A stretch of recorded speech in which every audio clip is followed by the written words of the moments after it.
welcome to Really Wild and in the Woods. So, we're going to show you how to light a fire. If you just do a quick look around, when you're lighting a fire in the wild, there's a few things you need to do to make sure that you're really safe. One of them, if you look up, wherever you're thinking of putting your fire, you need to make sure that, one, you're not going to burn the trees and the foliage and all the bushes that are around you. So make sure there's nothing too low that you can set fire to.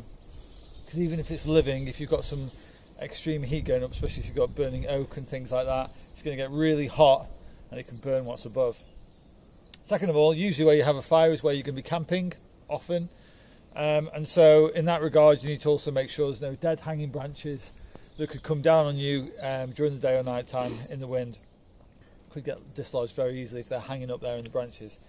So once your area around you is safe, you check the ground. So if you have a quick look down, the ground here is it's got a bit of grass growing, there's leaves, so you need to get those leaves out of the way and make sure that you're also not going to burn any roots of trees. Okay, so if there's any plant life or trees that are around with the roots sticking up, be careful that you're not going to set those on fire.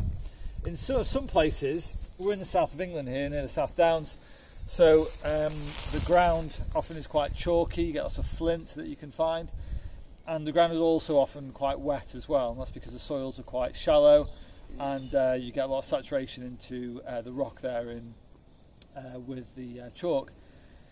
If you go a bit further north, you get a sandstone, especially around the Peak District, and if you set a fire in certain areas, the heat can go into the ground and it can burn the roots of heathers and other trees, and the fire can travel underground for weeks, even months, and then pop up somewhere else and cause a massive forest fire. So where you put your fire is really important.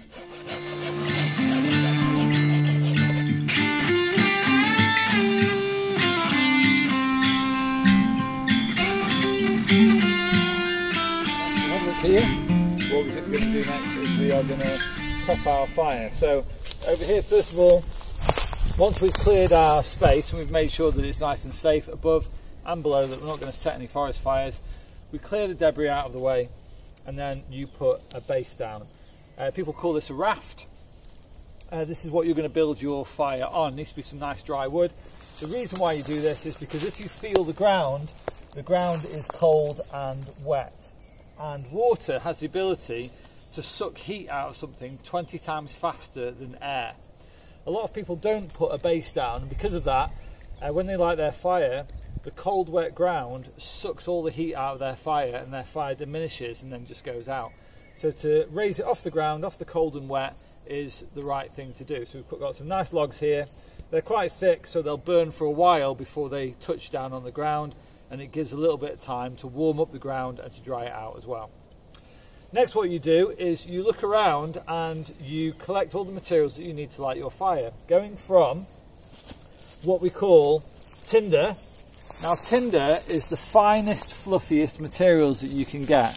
This is birch bark, and birch bark has some natural oils in it which burn absolutely brilliantly. So this is going to be our tinder bundle or tinder ball. You need enough to fill your hands, really. Or if you can get it, the size of a bird's nest is really good. If you can find an old bird's nest which isn't being used, that's actually a brilliant thing to use as tinder as well. So that's our tinder, which we're going to use in a moment. Then the rest of it is called kindling, and you go from kindling all the way up to your main fuel or firewood at that end.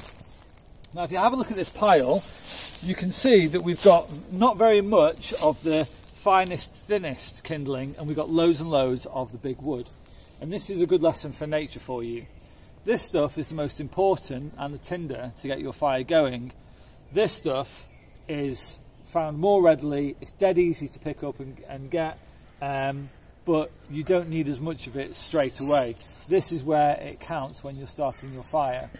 So when you go out and collect, you want to try and find your finest kindling, which is your finest, loveliest, thinnest twigs, and you want to think of a kind of like a witch's broom worth of them. Okay, so we're going to go out and we're going to find a little bit more of what we've got here.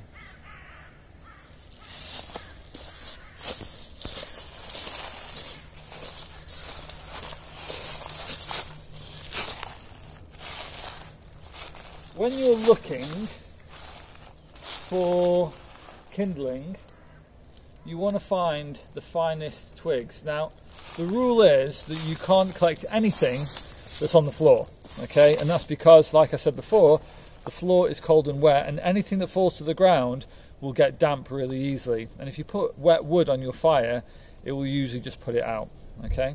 So what you do is you look for sticks and twigs that are dead and hanging in the trees. Now, when you're looking around, look for twigs that have got buds on them, and you can see here, this is a baby ash, and it's got a new living bud on it. So because of that, I'm not even going to touch this. But if you come over to here,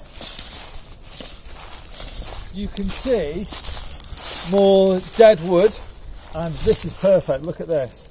This is dead and hanging in the tree. Now the next thing I do is I take this and I snap it to see if it gives me that nice snapping sound. And that's lovely. Now that snapping sound is good, it means that it probably is dead, but I'm going to give it one more test to make sure that it is dry. The top of your top lip is one of the most sensitive parts of your body to moisture, and if you place it there, your brain will tell you if it's wet or not. And this is bone dry. So as it's been hanging in this tree here, the wind has dried it over a season or 2 seasons or whatever, and that's perfect to use. What I then do is I break up all my small twigs into the different sizes. Here's a really good one, which is also dead. I would take this and I would break it down into the different thicknesses, starting with the thinnest first, and then they're going to go in my pile over there.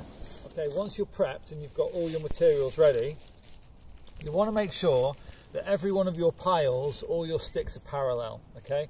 If they're just chucked in a pile, when you pick up one stick, you usually lift up the whole pile, it falls apart, it goes everywhere. It's bad organisation, and it doesn't allow you to be quick when you need to be, because sometimes when you're lighting your fire, you need to be quite quick with what you're doing. Now, organise your raft so that it hasn't got too many gaps in between the sticks. The reason for doing this is your tinder ball, which is your most precious materials, you don't want to lose them. Even these tiniest, finest pieces, they're actually the most important because they light the easiest. Now when you're lighting your fire, the key to success is oxygen. And so for me, to get as much oxygen into my tinder ball as possible, I'm going to fluff it up and shred it and tear it so that it's in its smallest possible pieces, which makes it easier for me to light.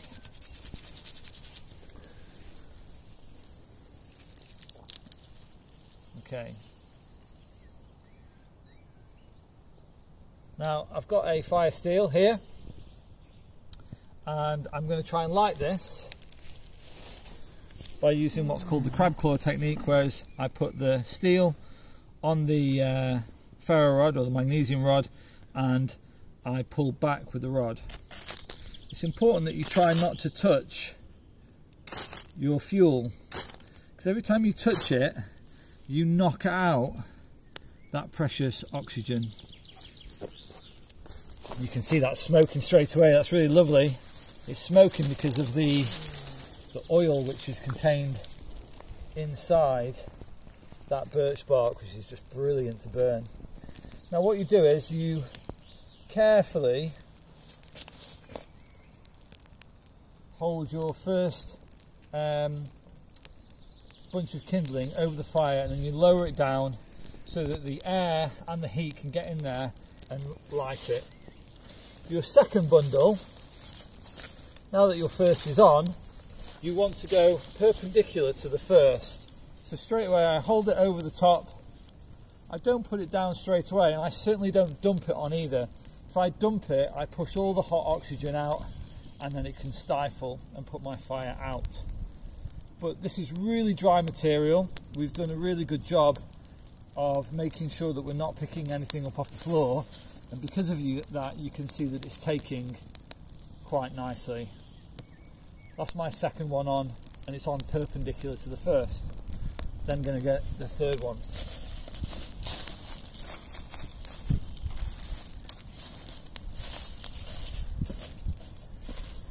The third one, these materials are a little bit bigger, so I'm going to place them on in a certain fire lay. Now this fire lay, in America they call it the log cabin fire.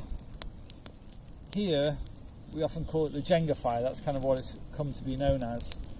And this is where you do a crisscross with your sticks, like so. This is one of the best fire lays to use if you are cooking on an open fire, because it delivers or ends up with a really nice even bed of embers, which is great for cooking on.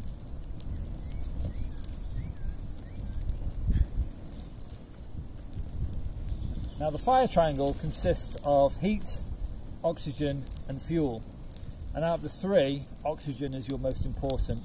So getting your materials as fine as possible allows you to have a very high oxygen to fuel ratio. The higher the amount of oxygen, the better chances you're going to get of a successful burn. But another thing which is slightly outside the fire triangle, and if you're talking on the lines of Year 7 science, is height. And building that fire up nice and high allows the heat column to rise upwards and grab hold of more fuel. So that's what I'm doing here. I'm doing my Jenga fire and I'm trying to make it a little bit higher. As you go, you'll find that the fire will start to shift around a little bit. It'll want to settle down, the wood at the bottom is being consumed, and so it might start to tilt or fall, and that's where you need to just be able to manage it, prop it up where you need to, or move it around carefully so that you can make sure that it doesn't just fall over and spread across the forest floor. That's going to go really nicely now. I'm going to put my next layers of wood on until I get to my main fuel, and that'll be perfect.